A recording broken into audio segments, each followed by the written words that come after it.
Hello, Beez Bladers! Welcome back and welcome newcomers to the channel. I have 1, 2, 3 brand spanking new SRM knives to share with you guys and gals. I hope you're having a fantastic day. This is going to be a quick unboxing. I'm not going to take forever getting these out of the package. Oh yeah, don't even have to cut them out of the package. But I'm excited about it because SRM, they do some really good ones. That's the second one I'm going to do. This one I'm going to do first. But they do some really good stuff. They have some good working style knives. They mess around with some blade steels that, you know, some companies do those blade steels at low HRC. There's a blade steel I'm getting ready to show you on one of these knives that they do it like between 61 and 63 HRC, which is very nice, very, very nice.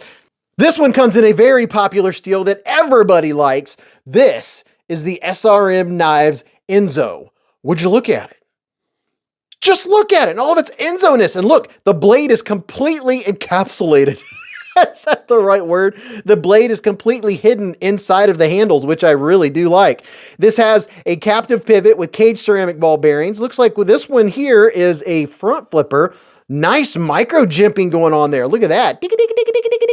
Like the micro jimps. So this was, oh my goodness. So, oh yes, SRM is known for having easy reversible clips. This one right here, so that's going to make this a completely ambidextrous knife. I'm liking it. All right, you ready to see this blade? Pow, right in the kisser. 14C 28N blade steel, baby. There are two variants of this bad boy. Both of them are G10 handles. There's this one and then more of an ivory color. Look at that blade. Wow, look at the grind on that bad boy. And you're going to be good to go for sharpening. It's not going down into the plunge grind. And the 131M is what this one's called, but technically it's the Enzo. And I can't even see what it says. There you go, Sandvik 14C28N. This is a liner lock. There's just a small little bit of cutout. Let's see how that works. Oh yeah, okay, so I am able to get in there. This kind of almost has like a double clutch. If you look here, when I disengage it, it's gonna hit again right there before it goes over and gets over top of that little detent ball to close. And it is very lightweight. It's not as lightweight as some, but you know what? I'll just give you a weight real quick just because I like playing with this new, whatchamacallit, 2.9 ounces. So it's right there at the 3 ounce mark. Now let's see how easy it is to front flip. Oh yes, did you hear that? Oh my goodness. It comes snapping out with the Thor tie. Now can I do the, oh yeah, so it is pretty darn easy. This is, as far as front flippers go, they did everything just right. They have, see how it's kind of slanted outwards, so it helps grab your thumb for an easy snap out. And I do like the simplicity. It's kind of, you know, it's kind of like a knife on the down low. If that's sitting there on the table, you're not even sure, someone walking by, their eyes aren't even going to be drawn to it because it doesn't really look like a knife until you open it up. This would be a nice gents carry. And it just has a slight, you can see where it kind of comes down and then kind of back up. I've seen a couple designs kind of like this. Now the ergos, yes, it has very neutral ergos. As I used to say, nurture ergers. And let's see, using it like normal, I can feel that wire clip in the back of my hand, but it's not hateful. That was probably very smart of them to use that wire clip because it makes it to where I can bear down a little bit without that being too hateful, but it does poke me. It gets a little pokey in the hand. Maybe mildly a warm spot, but not that bad. Let's see, left and right. Up and down, there's no wiggle, no jiggle, and the lockup is really good. It's about 55% lockup, and the blade is centered, so that's very, very nice. That is the SRM Enzo. All right, let's keep it moving. And don't forget, I always have links down below and discount codes and all that good stuff, so if you're wondering where different places you can get them, I usually put at least 1 or 2 or 3 different places so you can price shop and get the best deals if you like the looks of the knife. All right, so this one here, this is the SRM Knives Terrier. Would you look at it? Just look at it and all of its terrierness. And ooh, very nice micarta. A little bit of green micarta going on there. There's a few different variants of this bad boy. And it does have a G10 back spacer. This also has the reversible clip, which, by the way, this clip you squeeze together right here like this, and then you push it out. You turn it to the other side like that. And now you've reversed the clip and you can carry it in your left pocket. This is a completely ambidextrous knife. 100% ambidextrous because it is a crossbar lock, which is also very cool. Captive cage ceramic bearings, captive pivot, D-shaped pivot. Someone asked me what a captive pivot is the other day. If you see a screw hole on this side and a screw hole on this side, and they don't have it captivated in there, if you twist it to try to take the knife apart to do some maintenance, the other side will just spin. When you see one like this, that means they have it, they have the pivot a D shape. It's flat on one side so it won't spin. That way you can take it apart to do some cleaning. Look at here. Stay ready for more. Full length back spacer coming all the way to this G10 to that little hidden pin. And let's see what this blade looks like. Pow! Right in the, oh yes. This is the one I was going to give you a little info on the steel.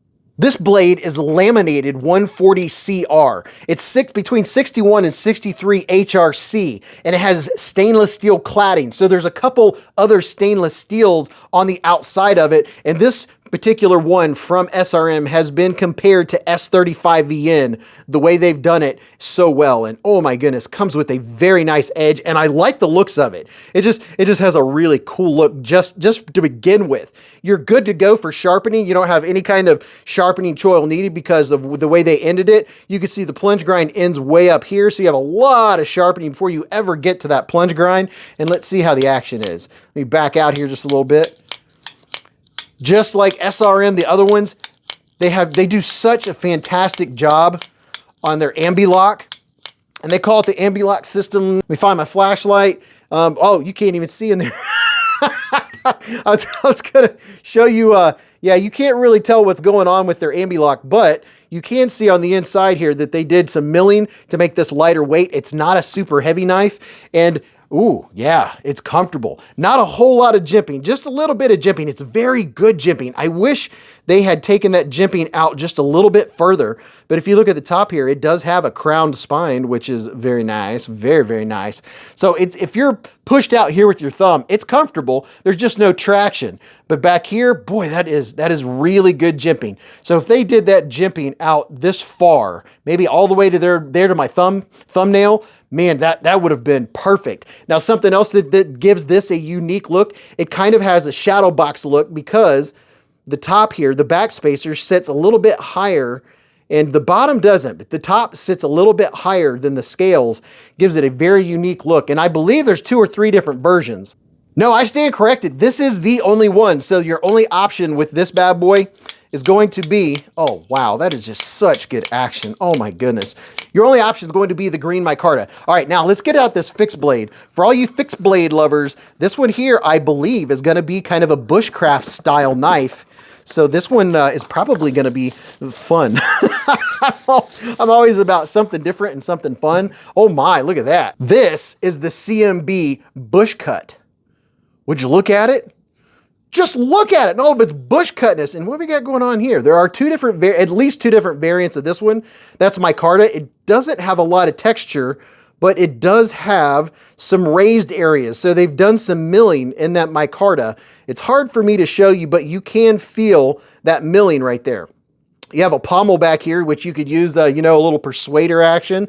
It does have a kydex sheath. And let's see. This does have some pretty nice stops on it, depending on which way you want to carry this, on your backpack or on your person. Let's see what the blade looks like. Oh yeah, ooh, look at that. Is that a Scandi grind? I always get the two confused. You guys can correct me down in the comments. I always get Scandi and the other one confused. But let's see, does this have a secondary bevel?